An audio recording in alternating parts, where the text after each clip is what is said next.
Welcome, everyone. First, it's just so exciting to be in this room and with everyone for this JOFA conference. And I just walk in and feel all the excitement in the room and the good energy, which all of us, I think, really need now more than ever. So in that way, it's wonderful to see everybody. Just want to note that before we go on.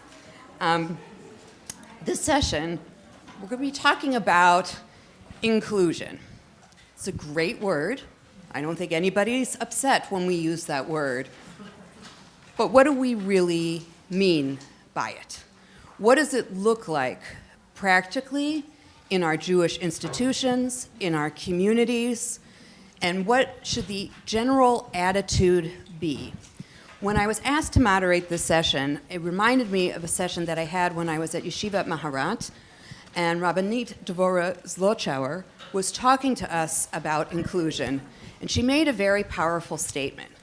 She said, initially, what you need to be thinking about very simply is, please stop excluding, meaning stop excluding. I think those were just two words that she used. Stop excluding, and it seems like such a simple idea, but it's an important part of the mindset of when we're really thinking about inclusion, beyond just saying, oh, we love to welcome everybody, but what does that practically mean? Our panelists today, first to my right, is Stacey Aviva Clark, who's the Director of Education and Community Engagement for Jewish Federations of North America, and works on inclusion within all Jews within the Jewish communities. And next to her is Ellie Winkler, who's the Director of Advancement at ASHAL. ASHAL, whose mission is to build LGBTQ inclusive Orthodox Jewish communities. And next to him is Rivka Herzfeld, a disability awareness educator and a lover of Tanakh in the best way. And we will be speaking with them. We have different ideas and aspects and prongs of what inclusion should look like within our Jewish community. And we have an opportunity to hear from each of our speakers today, panelists today, what that inclusion looks like. We're going to just start with some guiding questions, and each of you will have a chance to answer. We'll do one round, and then I'll have the second tier of questions. So for all of you, how does Torah inform your belonging? Are there texts that you use, certain traditions, certain Jewish community norms or experiences? And are there interpretations or experiences that make belonging more complicated? And a second piece for that, so that's the first question. And the second question, 1A, what does belonging mean in a Jewish context? As I mentioned in the beginning, we're all for belonging and inclusion. That's easy, but what does that really mean within the Jewish context? Within communities, within families, within institutions, and larger groups as well. So the first question, Stacey, how does Torah inform your belonging, and what does belonging mean in a Jewish context? Thank you. I believe that Torah is the foundation of belonging. Here you have a disparate group of people who are very different from one another, yet connected by Torah and by this vision of having, lev echad, like one heart. And one of the texts that I really appreciate, and I was just laughing the other day, I think it was in Toldot, Genesis 48, where the Torah says that I will make you into a kahal amim. And I always when I was learning Hebrew, and I was like, wow, that's so interesting. And why is it talking about, multiple peoples, a congregation of people? And I love what Rav Hirsch says about that. He says that the strength of the Jewish people lies in our diversity, and that when it says that I'm going to make you into this multiple, groups of people, that's the foundation of belonging. We've got to figure out how to belong together with one another when we're all so different. And it gives us an opportunity to look for the places where we fit. I often think of a mosaic. If you have a mosaic, you have all these different pieces. No piece is alike. They're all different. Some edges are sharp, some edges are rounded, and separate from each other. It's just a big mess of pieces. But when you put them together, it makes this vibrant, beautiful picture. And I think that that's what I look at when I think of belonging, is that verse just really speaks to me. Thank you. That was really awesome. For me as an LGBTQ person, the term of belonging in itself is very, very layered. It can mean many different things. Does it mean that you're included? Does it mean that you're tolerated? Does it mean that you're fully welcome? And I think we'll be talking about that a little bit more today. The way the Torah has always informed my vision or how I see Orthodoxy is actually teaching by my teacher who's in this room today, Rabbi Steve Greenberg, one of the co-founders of Eshel, which is to understand that the Torah is a blueprint for our lives, and no blueprint has every detail and every nuance captured. The stories in the Torah of people that advocate for themselves, such as Benot Tzlafchad, the stories of those that are different speaking to their leaders and rabbis and changing the conversation throughout our Jewish peoplehood, not going against Hashem in any way, but advocating for their own difference. That's how I've always seen how belonging and inclusion fits into the Jewish framework in my communities. I think that belonging to me means being part and parcel of the whole. It means that there's a literal space for you when you come into the shul. It means that you're able to get into the shul. It means that there are structural allowances and there are no barriers for one to get in. It means that there are accessible things for people, such as accessible bathrooms. It means that there are Braille Chumashim and Sidurim, if a shul can afford that. It means that there are Hebrew English Chumashim and Sidurim, whether that be in interlinear text or side by side, because for some people that's easier. It means that there might be different minyanim for people, such as a slower paced minyan or a fast paced minyan. We have that at my shul, Congregation Beth Aaron.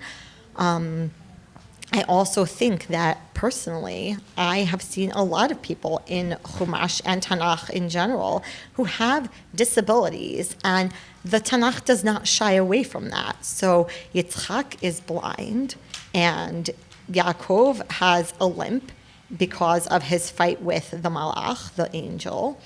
And then you have Moshe, who is Kvad Peh Kvad Lashon, and he has difficulty speaking in whatever context that means, whether it means that he had a speech impediment, a stutter, or both.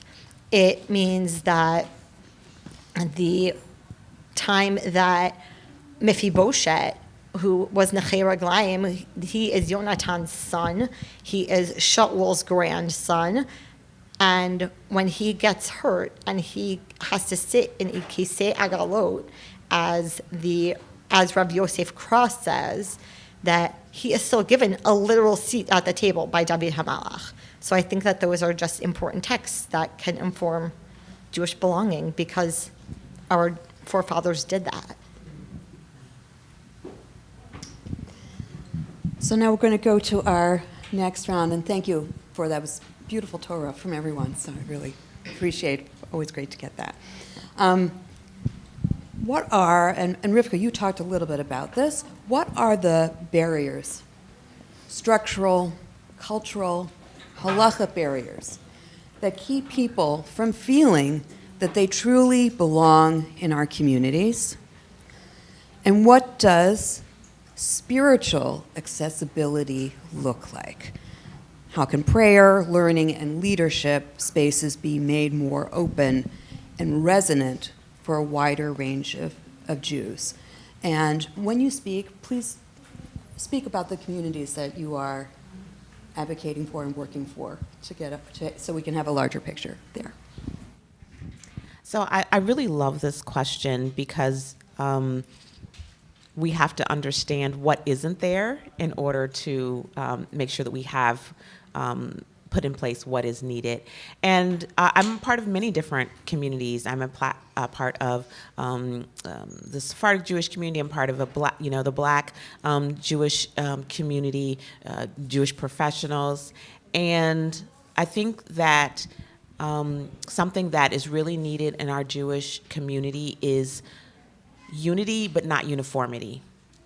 And understanding that we are all Jews, but that what makes us different is not exotic, but what makes us different is what adds to our Torah, what adds to our story. And so I think that organization, I think I'll break it into two things: organizational structures that are needed and like program structures that are needed. We have something called the Jewish Belonging Action Guide that we developed with the Center for Jewish Belonging with the Federation. And I think organizationally, we need to be able to take kind of an assessment of who's in our community. A lot of times we don't even know who's in our community and who is in need. What are the demographics of the local communities that we are in? Who are the people who are most in need of having belonging? And our surge data shows us that people with disabilities are not being included, even with the best intentions. Jews of color, financial vulnerability. All of us at any time can or will experience financial vulnerability. Being Jewish, and especially if you're Orthodox, can be very expensive. And so in our organizations, do we have tiered levels of participation so that people can be engaged in Jewish life and it not be a financial burden to them or their families? As well, too, how do we train our volunteers and our board members, our lay leaders, to ask questions that open up a bridge to relationship rather than shut them down? I cannot tell you how many times someone has come up to me, and then you can tell when their head kind of starts to cock to one side. That question is coming: how are you Jewish? Halakhically, we're not supposed to ask people those kind of questions, but also, too, a better question could be, because I know that most of the time it's not coming from any ill will, but can we teach our congregants and people how to ask the question? If you see a Jew that's different from you, how can you ask a question? Just like when we're in the Pesach Seder, we have to learn how to ask questions. What if that question could be, with your diverse experience, what is something that you would like to share with our larger, broader Jewish community from your experience and from your background? That acknowledges, yes, that I'm different in some way, but it also opens up the door to say that you have some wisdom that our greater community can understand, rather than putting me or anyone on the spot to try to explain how I'm Jewish, because we know that only happens in a couple ways, and we all know that. So thank you very much for asking that question. So I am a comedian as well. So it's very interesting to think of the barriers to belonging from an LGBTQ perspective. When I think about the barriers to belonging, I could rattle off dozens of halachot that are gendered and binaried. I could rattle off halachot that were written for the traditional heterosexual family structure and style, guides for the wedding night, guides for every detail of a relationship building in a heterosexual framework. That is, of course, a tremendous barrier. But the number one barrier for our belonging is that perception that there is no capability to change or find solutions within our framework.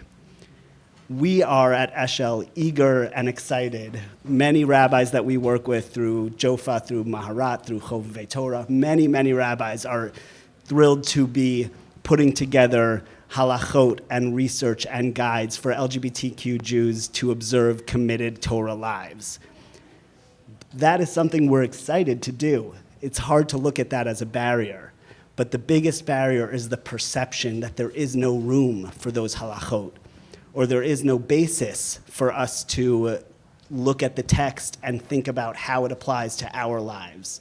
So when we talk about barriers, in the best and a little bit the worst way, it's a social barrier. It's a perception of orthodoxy as a whole as immovable. We are blessed to be in a world and at this conference where we have conversations now about moving forward, about removing those barriers, and about building new spaces and better spaces. When we talk about accessibility from a spirituality level, there are many different practical examples of why someone may feel uncomfortable from a shul, and I'm happy to answer any of those questions, whether it's a mechitza or getting called up to the Torah. There's a number of questions, but from a basic spiritual accessibility standpoint, within the Orthodox framework, we need to start with leadership, and we need to start with allyship. When a rabbi leads a community with inclusivity and belonging, the community members follow, and we have seen that after working with 300 shuls at Eshel. I am lucky enough to belong to a shul in Brooklyn where we have LGBTQ speakers and scholars in residence every few weeks, and sometimes I don't know that they're happening because they're not even speaking on LGBTQ topics. They are a normal part of the community, and that makes that community accessible to me because I see myself there and I see the barriers that were once obstructed to me being removed. There are open conversations and ways that the rabbis can lead with inclusivity, including information on your website, talking to your board members, so that it's not something people have to go digging for when they want to find a shul. Those kinds of conversations, and I think it starts at the top, but of course can be done by everyone in an Orthodox community, really help take down some of those barriers. So, as I had sort of alluded to before, some of the barriers are actual physical barriers. If there is no doorstop in a door, then I can't necessarily open it by myself, because how can I propel myself forward with my motorized wheelchair and also open a door in an outward way? That's darn near impossible just with physics. There are ways that shuls can be made accessible for all different types of people. So I love a pasuk at the end of Parshat Yitro in the Maftir. It says, "Lo ta'ala b'ma'alot hamizbechi asher lo tigal le'ervatcha alav," which translated means, "Do not step up to my altar with stairs, so that way you don't let your nakedness show." And I understand that nowadays we have pants for people who are going up to a platform, and but back then in those days there were ramps that were installed in the Mishkan and in the Mikdash, and so it was an accessible space. And so even the fact that people do not have access to the Torah or to the Aron because of stairs, that's something that can be easily remedied. I mean, I personally, in Orthodox space, do not need to access the Torah, but that doesn't mean that in all Jewish communal spaces that there shouldn't be the availability for somebody who either has a stroke and who now has a limp, or who is an altazedi and who is using a cane, or someone who is using a motorized wheelchair like myself to get up to the Torah and make a bracha and feel part of the community. I'm so sorry, Rabbi Novak, can you just mention what the second question was that I didn't answer? Which I think you're including. What does spiritual accessibility look like? So to me, spiritual accessibility is very simple, because we all have a direct spiritual connection to Hashem. I don't theoretically need for a Jewish communal space to be accessible. In theory, I don't need that, because I can just speak to the Ribono Shel Olam the master of the universe in my own way, in my own time, whenever I want. However, we are a community and we do things as a community. And so the accessibility, I think I also alluded to this, it's written into the text that Hashem wrote. Hashem wants spaces to be accessible because otherwise he wouldn't have required for the Mishkan to be accessible. So I think that it's pretty telling.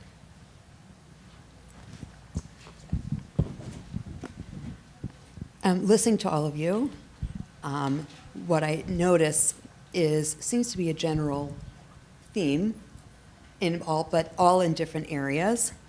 And I guess the question I want to ask now is, how might we expand our definition of community so that we can include everyone?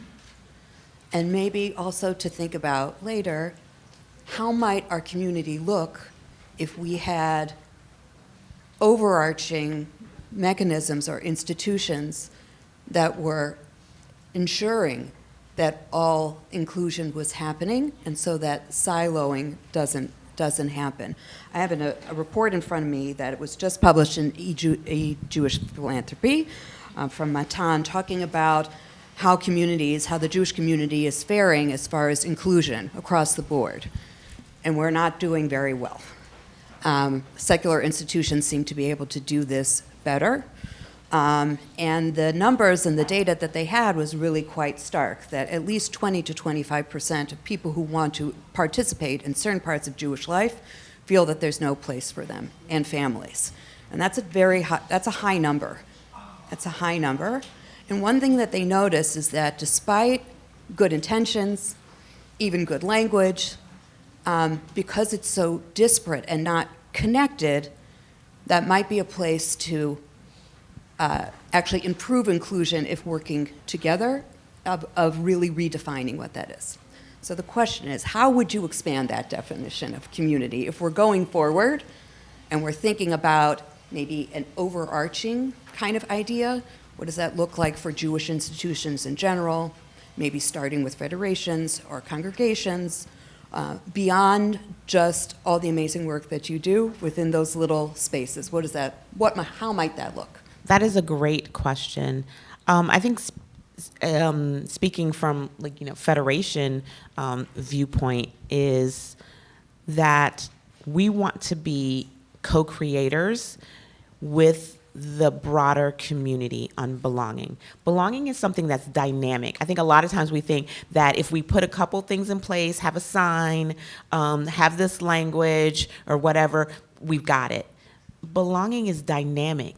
It's always evolving, it's always growing. So we have to be in conversation with one another and be continually asking, is this working? What's not working?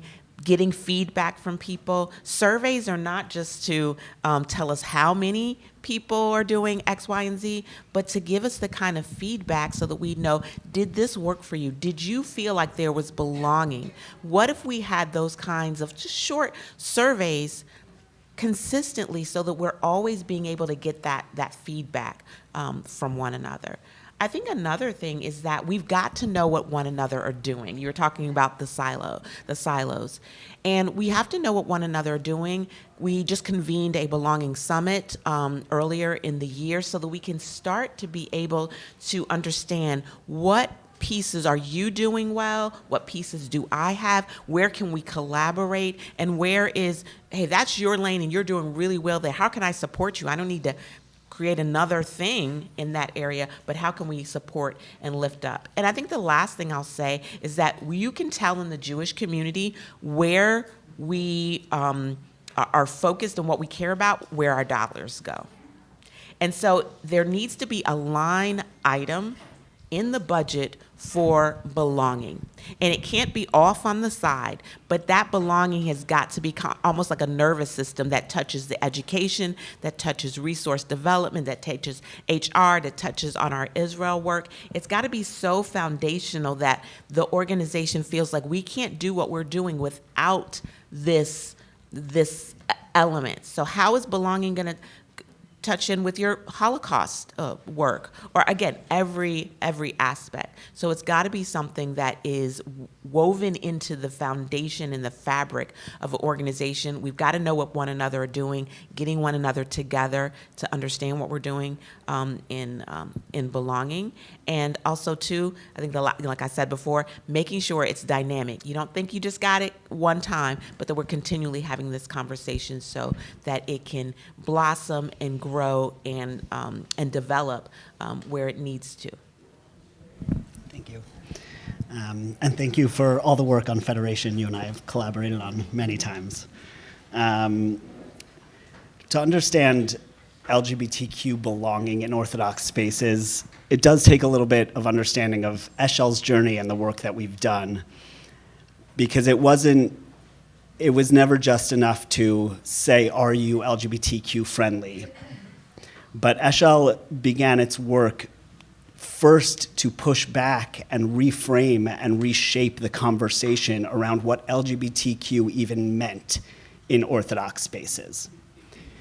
And the way for us to ensure belonging is to start with the first one-on-one conversations. To sit down with somebody and explain to them what an LGBTQ person feels like when they come into shul and why it doesn't feel comfortable. Some of those earliest conversations that Eshel had created some of the strongest relationships that we have today in continuing inclusive shuls, inclusive communities. There's many different layers of belonging and welcoming that we've seen in our shuls and our communities. When I came out at Yeshiva University in 2009, I founded what was known as the Yeshiva University Tolerance Club. All we were asking for was tolerance, and we didn't get very far with that. Belonging is not about tolerance, and even the term inclusivity has felt a little shortchanged for us in recent years. Inclusivity has felt to me like the rabbi running up to me and saying like, oh, hi, I'm so glad you're here, come sit down in my shul. But he doesn't do that for anybody else. That's not quite what I wanted to feel in my shul either. But belonging is really that next level of there are LGBTQ people being brought into the shul from the leadership that I don't even know about. Belonging is really that next level of a community really looking to the needs of its congregants and responding to those needs without necessarily the congregants having to constantly step up and advocate for themselves. In the case of many LGBTQ individuals, it is often very, very difficult to step up and advocate for yourselves after years of rejection and discrimination from many Orthodox spaces. So it really does come from the top in many cases, and Eshel has created the framework of community advocacy, support, and education in order to hit all four of those buckets that will create belonging. We build community, we advocate to rabbis and leaders, we support each other so that we can have the strength and resilience to go on, and we educate our communities, our allies, and one another. So I wanted to end by saying the other way that we ensure belonging and envision greater and stronger communities is one of our most exciting projects over the last few years, which is the allies training work that we're doing, where over the last 2 years, I think we've trained over 200 allies in 7 cities, I think, around North America. And that work is only continuing because we've worked with rabbis, we've worked with LGBTQ people. Now the work of inclusion has to come from the entire community as a whole. Thank you. I'm so sorry. Can you just repeat your question, please? How do we expand our definition of community? What is our mindset reset that's necessary so that we just don't have inclusion thrown in there? It's like, oh, we're checking the box because we said this. How do we change that mindset in general so that communities can really do that work? I think that it's going to be a tough road ahead. I mean, I'm on the road right now. I'm trying to help make Jewish communal spaces accessible, and it's exceptionally difficult because people look at me a young woman who has a disability and they say, oh, but we don't have that in our shul. And that's an exhausting feeling, because that doesn't mean that there can't be a person who breaks a leg, or an old person, or somebody who is pregnant with triplets, which happened at my shul. And she was so ecstatically happy in telling me that she was so gratified to be able to come into the women's section because it had a ramp. And she said to me, quote, I fall down when I go up steps because there are 3 babies inside me and they are weighing me down. I mean, it's just, it can impact everybody in a positive way, and it doesn't have to be pejorative, and it doesn't have to be, oh, well, we're accessible. Some of the simplest things are a Shabbat elevator. Now, there are some Orthodox spaces that feel, Shabbat elevator, we don't believe in Shabbat elevator. I've been told that before. And so I have had to sit in an essential corral that was made for me in the men's section, which is not a lovely feeling. But I think that people's just understanding that people who have different abilities, and I use that word on purpose because it's not a disability. Sometimes it is a disability. I am unable to do something. But at least for me, and for many other people who have disabilities, this is not something that we chose. This is not something that we would choose if we were given the option.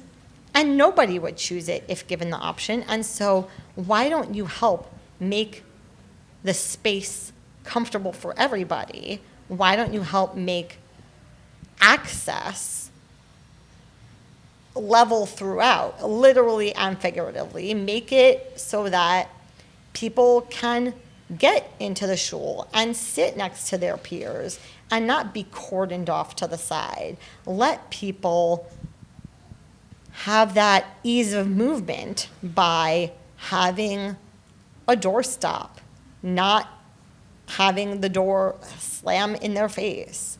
I mean, it's really, the solutions are much easier than one would think, because sometimes people think that it's exceptionally expensive. I was told in my own shul, Congregation Beth Aaron, when I went over to the Rabbi Larry Rothwachs, and I said to him, hey, I'm coming off of the Shabbat elevator, and this is when I was still walking, and I said to him, I need to go up a step to get into the women's section, and that sort of doesn't make any sense, because the entire reason I'm using the Shabbat elevator is bichdei, so that I do not have to use steps. And he said, oh, but Rivka, it would cost thousands of dollars to level the whole platform. And I said, well, why don't we just gradate the step? Yeah. And he said, what does that mean? Why can't we do that?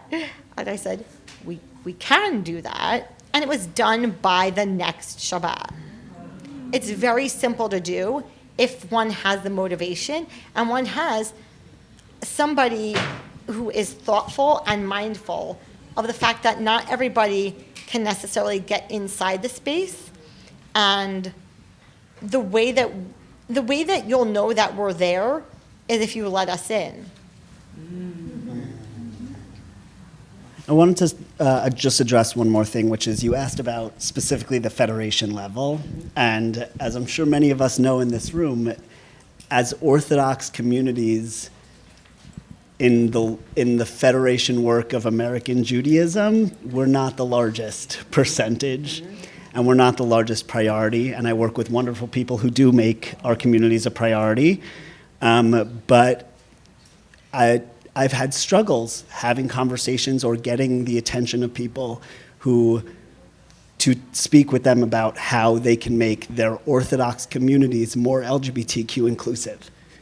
President of a federation doesn't have time for that kind of a conversation, in my experience. So that leads us to our last, our last structured question. And then I want to comment at the end, and then we can have some questions. We've all been you've been alluding to certain steps. Let's think about it bigger. What can we do next? What are those actionable steps, individual or institutional, that we can take, move it beyond the idea, the lovely idea of inclusion, which, as I said in the beginning, like, we're all for that. That sounds great. As a value to belonging as a lived reality, more than on paper, more than a talking point of what that looks like, what are the next steps to bring that into true actuality, beyond just a paper, beyond just a thought, or beyond just, I'm telling what, Ellie, you said, of the rabbi coming and saying, oh, I'm so happy you're here. Come and sit by me. What does it look? What is the bigger picture? What does that look like? Thank you so much for that question. I think the bigger picture needs to be that we have to stop making belonging for others and giving people a seat at the table, helping them to actually set the table. As it's always said in kind of like the activist spaces, that if you're not at the table, you're on the menu. And you've got to be able to set the menu and set the table. So let's not do belonging for, but ask people who need that belonging to say, what would it look like? So we're gonna need we want your voice at the table. Help us design a new table, not just, let's try to fit you into the same square table that we've always had. Maybe we need like a a three-dimensional table. Help us create that table. One of the things that we have created in the Center for Jewish Belonging is a fellowship where we work with local federations. We have a pro and we have a lay together, and their responsibility is over a 6-month period to be involved in this fellowship and help to define what is needed in their community, who are the stakeholders that need to be at the table to help them to develop this. And we give them a list of strategies, some organizational, some program, where they can choose a couple from each side, and then how they're going to build those out and how they're going to evaluate it. And they come out with a cornerstone, a plan for their community at the end. Not something that has been designed for the community, but something that's been designed with the community. And I think that lay and professional relationship, especially in our federated communities, is so important, so that we can have a strong partnership that really has the influence that can be able to influence those CEOs and those leaders. And a lot of times we're giving this work, this beautiful work, to people who really don't have the agency to get the work done. And so we need people who really have the chutzpah, and also who have the some level of power influence in their community to get the work done, and to make sure that the people with the power are going to listen to them. Because you're going to listen to your lay leader if they say, hey, belonging is important in our community. The CEO is going to be like, oh, yes, of course it is. So. Thank you for that. Wholeheartedly resonates. I keep talking about the journey of LGBTQ inclusion because I do think it's a relatively recent phenomenon within Orthodox communities. 15 years ago, when Eshel first started its work, I don't think anyone could have envisioned where we'd be today in the best possible ways. We were founded on a need to support people and give people hope. There was very little hope for someone like me coming out at YU that didn't see a Jewish future, a queer future, a frum future. And today, we're at the ability where we're not meeting people for support, we're supporting people to thrive. We're seeing more LGBTQ smachot, we're seeing families being built, we're seeing children and babies being born. But when it comes to what's next, that is a wonderful story that Rabbi Greenberg tells about a young couple that he married a few years ago. And he said, great, you've done it. You're living the dream. You're a frum, gay, married couple. Mazel tov. And they looked at him and they said, Rabbi Greenberg, we need a shul. We need someone to help us have kids and figure out what that process looks like for a gay couple. We need a school that's going to accept our kids. We need a summer camp. That's what's next. And that's what we've been starting to do with help from Hashem and so many in this room. We've been starting to work with more day schools, starting to work with more camps.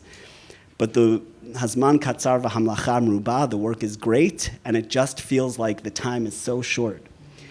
But we are blessed with the opportunity to work with now over 300 shuls, with over 40 day schools, with over 75 Orthodox educators in the day school system, to be able to take those next steps. But then we get a phone call and says from a LGBT couple who just had a baby, and said, we spoke to the most left-wing yeshiva day school, and they won't take our family. So there's a lot of work to be done, and it's a tremendous opportunity that we have to be part of these conversations, to be part of JOFA, to be advancing this work in the communities, and it comes from that allyship, that camaraderie, that community building work that we're all talking about. Why does it have to be steps?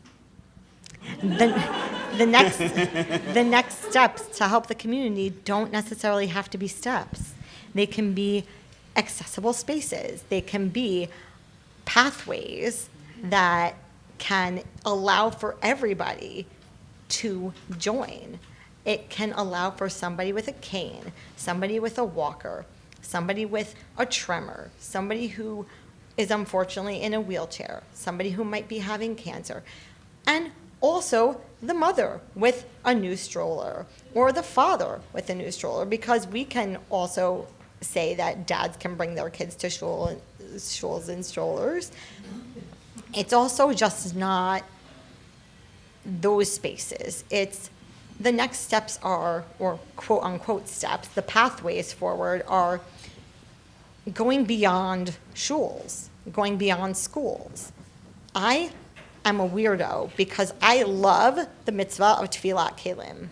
I don't know why, I just do. A lot of people find it annoying. I really like it. I think that there's something really beautiful about saying, I need to go be mekadesh this to Hashem first before I use it. And I can't do a tefillat kelim because it's inaccessible to me.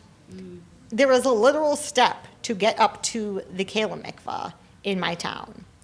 And I have actually asked the question, why can't we build a ramp for the water to collect in a little pool at the end? And then I was told, oh, well, you know, Rivka, the halachot of mikvah, the laws of mikvah are very, very complicated. They are complicated, but if a person has creativity of thinking and flexibility, which I ironically do not have, then anything is possible. There is a halachic structure that can fit us because we can widen the space, we can ramp it up, and we can actually make sure that everyone is able to participate in all Jewish communal spaces.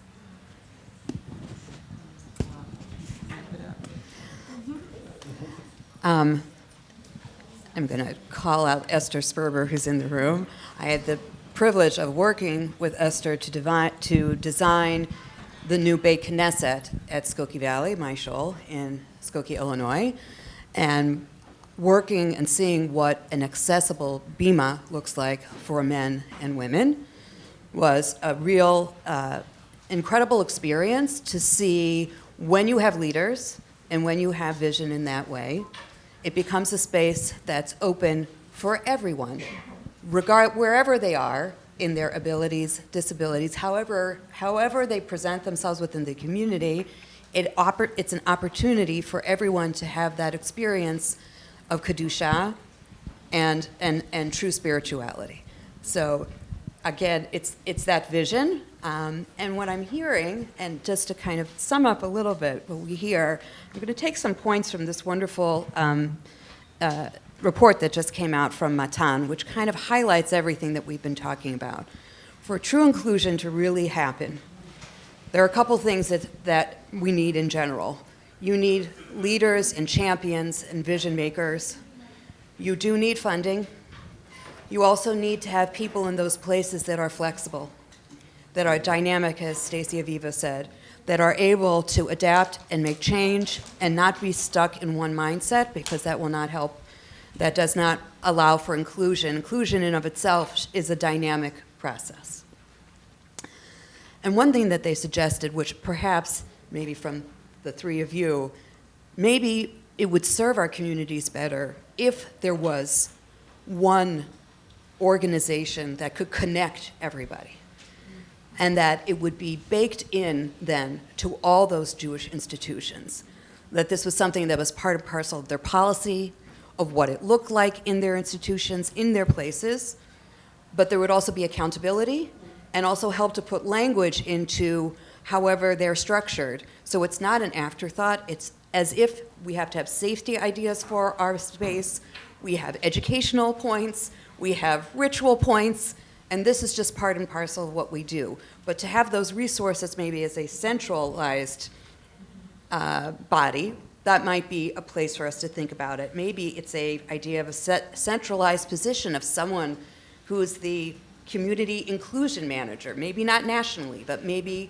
across the board, to have somebody designated in that way that is not an afterthought. They're not an afterthought, that it becomes something that this is a Jewish value that is put part and parcel. I'm going to use some language that my husband uses. Budgets and board documents are moral documents.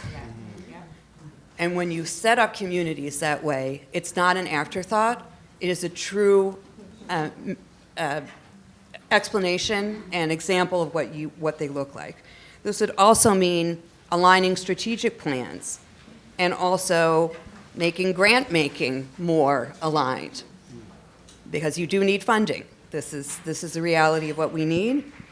And every professional and volunteer within Jewish communities, this is part of their training.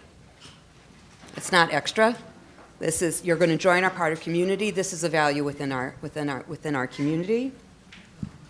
And centering families and centering individuals so that there's not a situation, for whatever reason, that someone would not come to a Jewish programming or something within a synagogue for whatever reason, that no one should be leaving. If I can point out, I think it's important to share with the audience that, you said very simply centering families, and for many LGBTQ people in a shul, that is a very difficult thing to achieve. Yeah. Family memberships of same-sex couples, memberships of parents with children are still, everyone is still figuring it out. There's many different models out there, but too few people are actually trying to build an inclusive model, and too many are trying to put a Band-Aid on something that should have been built in from the top. Right. So I was just part of, I know all of you are like on a million WhatsApp groups, I'm sure, on one of my rabbinical WhatsApp groups discussing this very question of what does membership look like in Orthodox synagogues for all different family structures, and those who are not within families, how do we value them, and what does that look like, and how the structure, the idea of not just equality but equity, how does that look like in those spaces? So those conversations are happening, and then in addition to those things, we also have to think about curriculum differently and resources differently. And then we also have to go back and have those kind of structures to assess so that it's not the same questions keep coming up over and over again.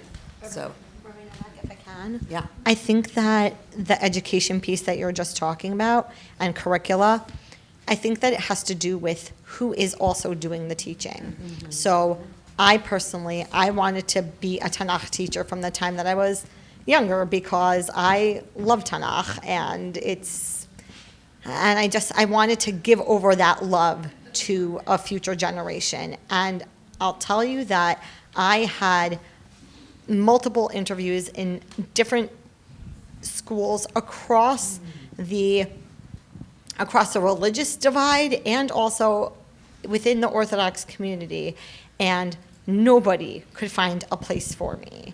And that is incredibly disheartening because it means that we're not teaching our children of the future that A, there are people who look like this, B, that they can still be members of society that contribute something, and C, that this is an excellent media builder, meaning what can you do? You can open the door for Mora Rivka or Miss Herzfeld, whatever you decide to call me.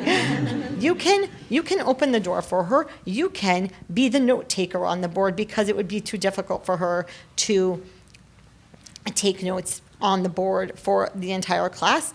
And then someone else will give you that, to copy down later.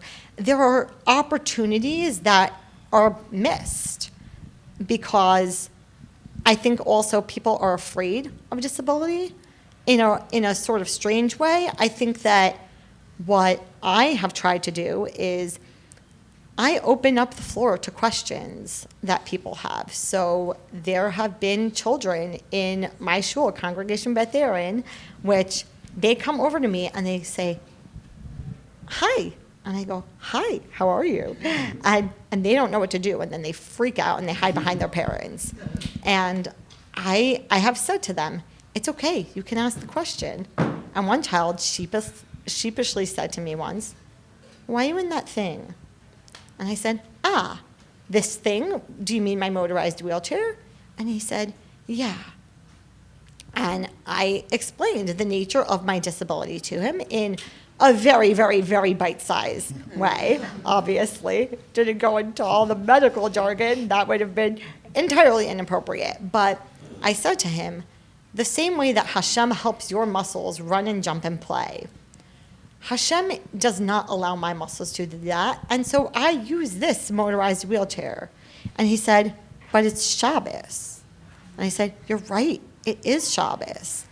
I said, "And that's why I'm using my pinky instead of my whole hand." And I told him about, that precept in halacha. I told him that I had spoken with Rabbi Rothwax, who is the rabbi of my shul. And he said, "I don't believe you." So that was a little charif. So I said to him, "Okay, let's go." And I took him to Rabbi Rothwax with me, and I said, this boy seems to have a question. And Rabbi Rothwax said to the boy, "What's your question?" And he said, "How come Rivka's allowed to use that thing?" And the rabbi, giving me a lot of support in that moment, said, "I'm pretty sure that Rivka knows the answer to that question. Why didn't you just ask her?" And he said, "Oh, I don't believe her. She's not a rabbi."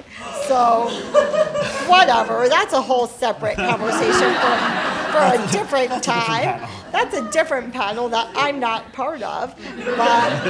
But he said, "You know what? Rivka knows halacha well enough to be able to answer this question for you. And you have to believe her, right?" I think that making disability not scary to people is something that I've really tried to do very, very hard because I don't want people to be freaked out by this. And I'm not so different from everybody else, It just, I have to go about things in a different way. I'm not special needs. My needs are special. And I think that we have similarly done a really good job at helping the developmentally disabled Jewish community. I think that we have done an excellent job at that in the Orthodox space. I think that now it's time to sort of recognize that the Jewish community is only getting older and people are only having more babies. And we need to make spaces that can accommodate that in a real way. Just to end here, and just with your last point, I think if anything we understand is when we include as many as possible, we include everyone in our community. So accessibility, for one, includes accessibility for everyone. And it doesn't make the space special, it makes it greater. It makes it bigger and stronger, and I'm gonna get there, and much holier, and much holier. And instead of, when we come in with that mindset, that inclusion is not the extra, but the necessary piece in order to create communities and to reach that level of holiness. That mindset allows us to do so much more for our communities and strengthen our communities in that way. I think we have some time for some questions. Okay, thank you. So affordability is also a whole other conversation. That's okay? Everybody has their feelings. Does anybody else have written questions written down that we can collect while the panel answers this? I can address quickly for LGBTQ allyship. Allyship comes in many different forms for many communities, has many different definitions. From Eshel's framework of LGBTQ allyship, it's about speaking up even when you think no one is listening.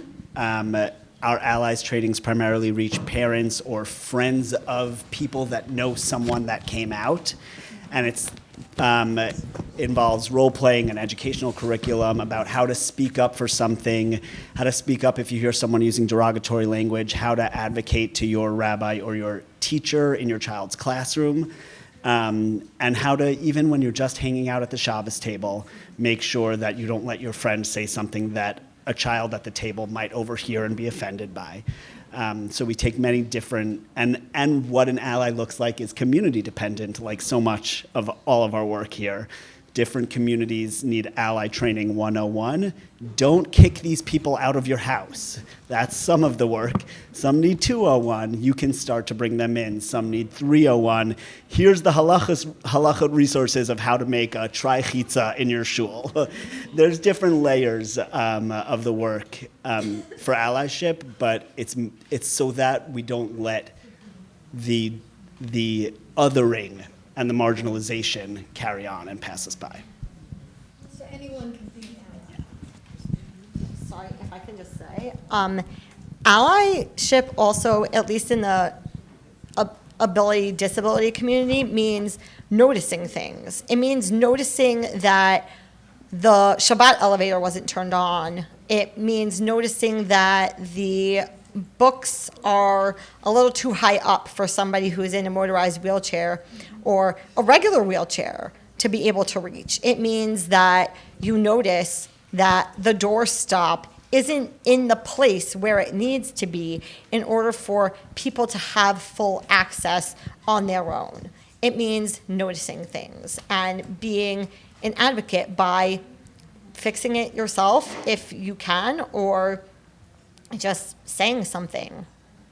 Just for accessibility, not because I want to be in the front of the room. I'm Meredith Polsky. I'm the executive director of Matan, and I want to thank you, Rabbi Novak, for reading the report and for referencing it. And this is my first JOFA conference, and this is just such an amazing way to start and to see all these people in the room. I was up here, I didn't realize the room was so full.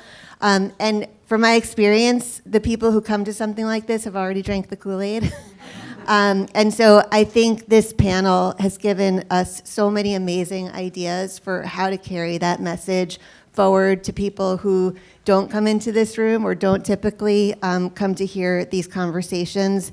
As Ellie mentioned, taking it to our leadership of our various communities, feedback loops like Stacey mentioned, and like Rivka mentioned, making this all really part and parcel of what we do as a community. And I think what I've sort of seen in all of you speaking is that inclusion is inclusion is inclusion. Like you said, it's a mindset, and it makes our whole community stronger. So thank you. Thank you.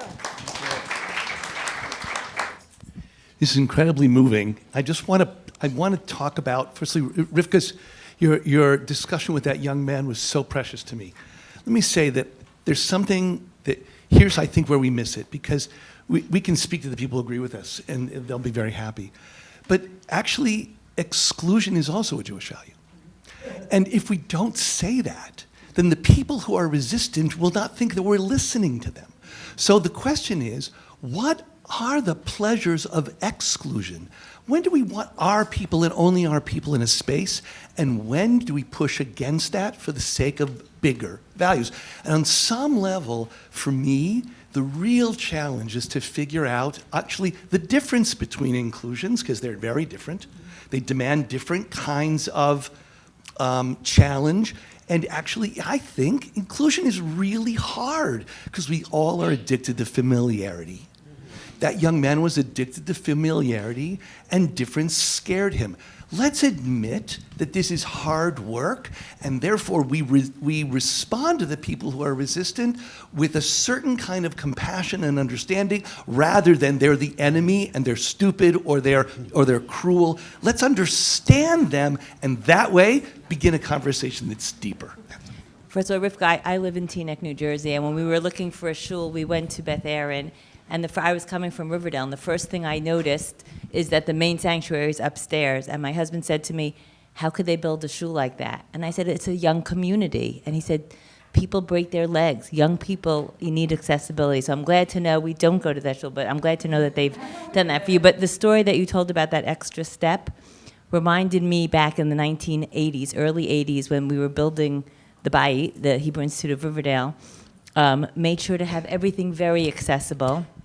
And this boy named Danny Human was having his, I'm just telling you kind of for historical reference, having his bar mitzvah, and there were 3 steps up to the bima. And Danny said, and they said, you're going to be our first person in a wheelchair to have a bar mitzvah, and we're so excited, and we're opening the shul. And he said, well, I can't get to the bima.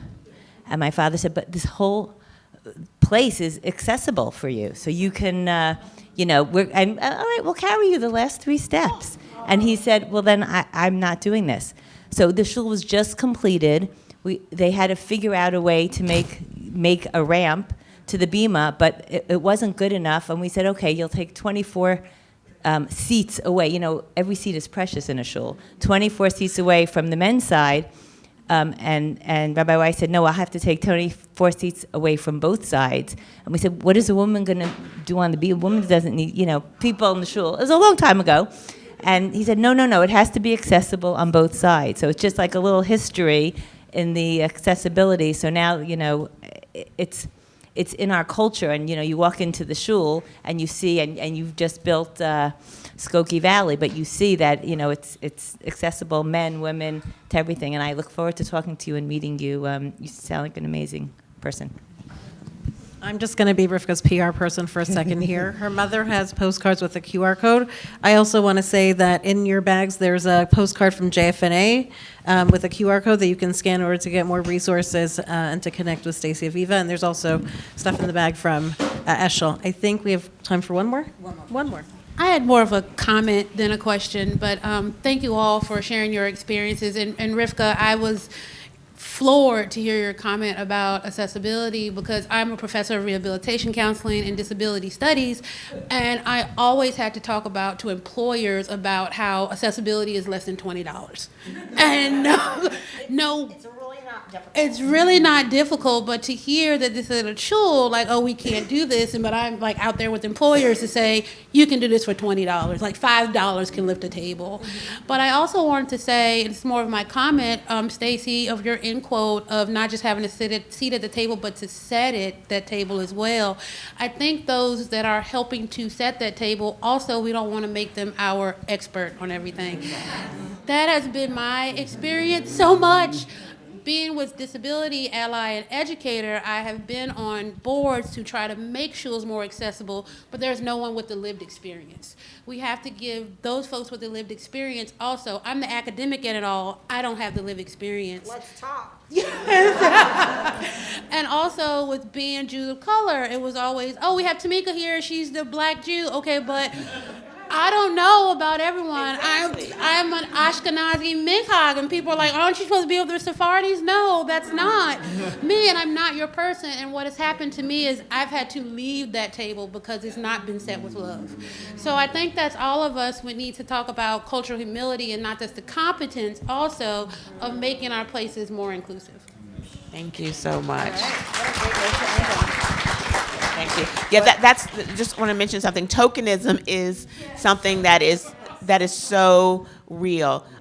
People who have whatever difference, don't just ask them to be on a board or speak because of that difference, but because of an intrinsic value that they bring. I don't want to just talk about Jews of color issues all the time. I have an array of things that I can. right, that I can talk about. But something I think we haven't mentioned, people who are gerim, people who are converts. Also, to people who are divorced and single. Being divorced and single in the Orthodox Jewish community is a balagan many times. Single parents, and also mixed faith or interfaith. I mean, as someone who's a conservative in Orthodox, you can be treated like you're an interfaith couple. So we have to really, really think about all of the differences and be willing to ask people, how can we do this without tokenizing you?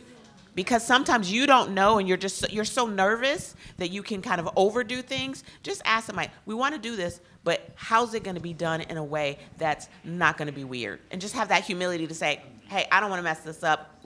Let's work together.